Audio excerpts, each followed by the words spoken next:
Hey everybody, it's Dan with Pain For You. Today's topic is going to be right now emotions. And what do I mean by that? When I talk about doing the emotional discovery, people talk about journaling, people do about feeling your feelings. It seems like in the TMS community, so much of that focus is go back and deal with the old crap. Go back and deal with the old traumas. I'm of the belief that a really good place to start is our right now emotions. What am I feeling right now? What's going on in my world? And look, if all you're feeling is emotions about the pain, okay, maybe you want to go back a little bit farther and be like, all right, what else is going on? But I'm not a big fan of going back and rehashing and revisiting old traumas over and over and over again.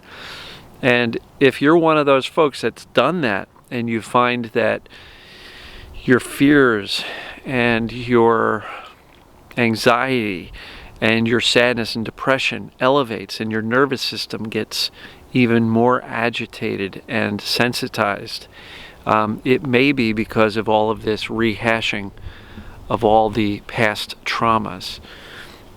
And I would encourage you to start with your right now emotions. I did a video a long time ago about the past and the future don't exist. And what I mean by that is, yes, we all have pasts. We all have experiences from the past. But if those experiences are not haunting us today, I'm not too keen, or I don't see the value in going back and digging those old traumas up. If we do have past experiences that are causing us issues today, then great. That's what I mean by right now emotions. So we don't have past emotions, but we may have emotions right now about our past. And as it relates to that, what we choose to place our focus on is what we choose to experience.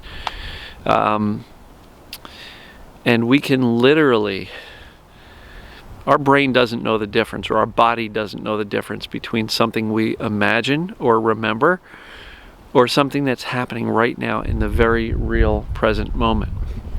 And so if you continually go back through your emotional discovery work and figuring out, what kind of traumas you've had in the past, and you kind of keep on unearthing all of the deepest, darkest, traumatic stuff that's happened to you, and then you find out that I'm feeling worse, it's because you're going back over and over and over again over those past traumas. And I'm not 100% convinced that the way to get them to release is to keep digging them up, right? The things we focus on tend to grow and magnify. If you're going to focus on over and over and over again the worst things that have ever happened to you, don't be surprised when you're not feeling so good, when you're getting depressed and fearful and anxious and your nervous system is getting heightened and you're in the fight or flight even more often. If you're going to go back, I would encourage you to learn the lesson from that experience so you can let the emotional charge go and focus more on the right now emotions, right? We don't have future emotions either. I'm going to move over here, try to get out of this wind. Yeah, we don't have future emotions either. We have emotions right now about our futures. We can be excited about something, or we can be really worried about something. So when I say focus on your right now emotions, I mean exactly that. What's going on right now? Am I upset about something that's going on at work? The lack of work with my family, the lack of family around me to help me, with my spouse, or the fact that things aren't going well with my spouse. What's going on right now? It's a great place to start. It's really present, and that's almost always relevant. Whereas for many of us, I don't know if it's most of us, but many of us don't really have to go back and do the deep trauma work to get better. Sarno was focused mostly on knowledge therapy. He said only a small percentage of people need psychotherapy. And so most of his approach for much of his practice was not going back and, digging up old traumas. It was knowledge therapy. Look, your body's fine. you don't have to fix your body. Relax. Your body's okay. This is a knowledge process, a learning process, and a process where we think psychologically, not physically. And if you remember, the purpose of the pain is to distract you from your psychological world with something physical like pain, the knowledge therapy goes a long way. And how come that's the case? Because when you truly understand that there's nothing wrong with your body, what happens to the fear? It drops. What happens to your mindset? It improves. It gets better. It's so much easier to take a whatever about the pain mindset, like I don't care, when you truly have the knowledge down pat that you're actually okay and there's nothing to actually be afraid of physically. Yes, it absolutely sucks and it's massively uncomfortable, sometimes cripplingly uncomfortable. But Sarno really didn't say, go back and dig up every past trauma you've ever had. And look, I'm not diminishing anybody's past experience, anybody's past traumas. I know there's many of us, many of you, who have had some horrific things happen growing up. But again, I'm not really a big fan of going back over and over and over. Why?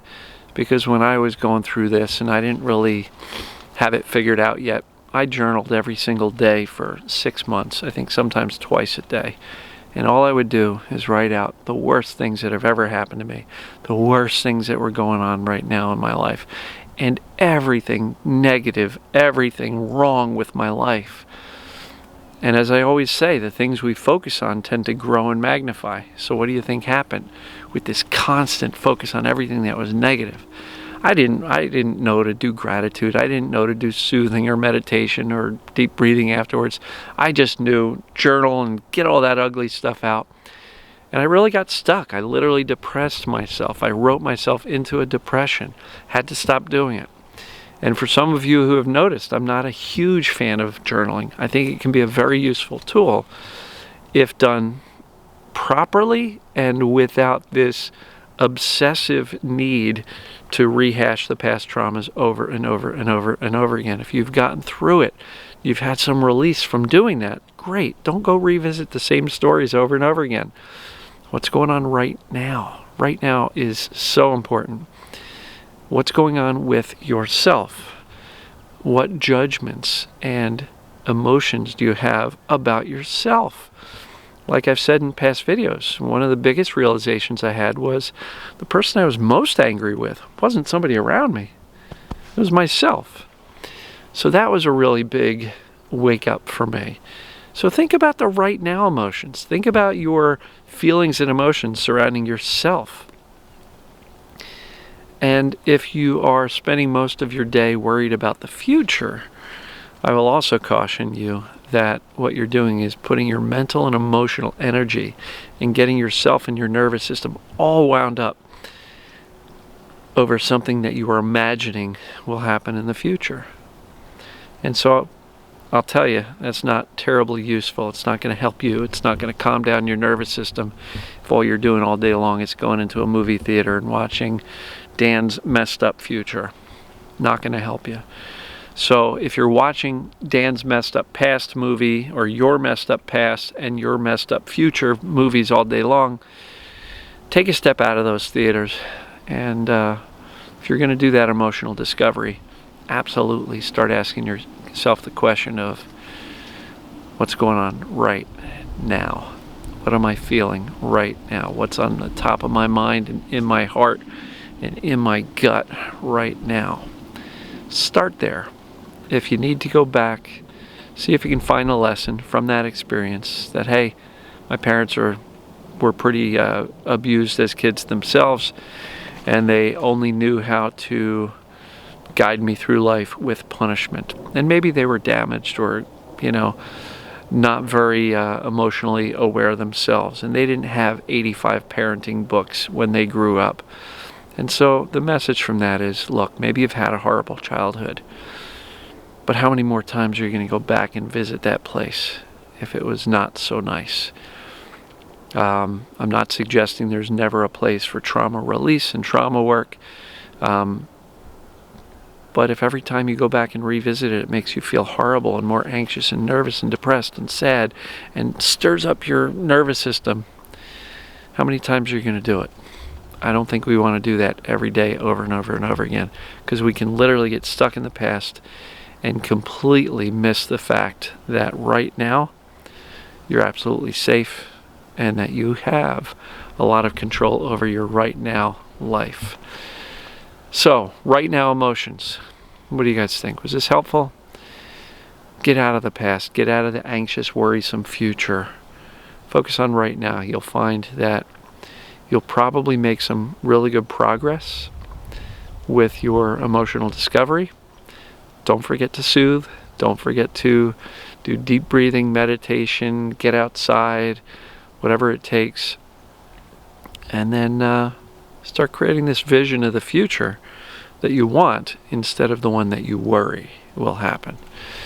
So right now emotions, folks. Let me know what you think. Comment below. Were you getting stuck in your past? Were you getting stuck in this vision of the future that you were desperately afraid of? Or are you able to really focus on now? What's going on now, recently, yesterday, today, tomorrow? What the right now stuff. Focus there. I think you'll find that it's very useful to do that and not rehash and dig up the old corpses of our childhood and everything bad that's ever happened to us. So, love you guys and gals. Let me know your thoughts. If you're on YouTube, please hit the subscribe button and then the bell notification. And if you're on Facebook or anywhere for that matter, feel free to share these videos with anybody who you think may benefit by them. I love you guys, and we'll talk to you soon.